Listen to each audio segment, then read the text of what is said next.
ගංජා බීපුවාම මොලේ හැදෙනවා ඇති අර පාර්ලිමේන්තුවේ ගෑණියක් ඉන්නවා ගංජාම හිටෝමු කියනවා. ඒ ගෑණිට නිින්ද යන්නෙම නෑ පුතා ගංජා හිටෝනකම් මේ දෙරනේ. ඈ? ඇබලන් ඕකී අහලම නැද්ද?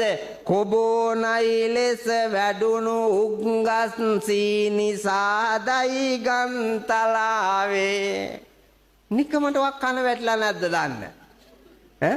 ගංජම එක්කොට්ටු වෙන්නේ ඈ උම්මත්තක භාවයේ බලන්නකො ප්‍රබුද්ධ උත්තම බෝසත් මිනිසුන්ගෙන් පිරුණු සමාජයක නම් ගංජා නෙමෙයි මොනවා තිබ්බත් කමක් නැහැ.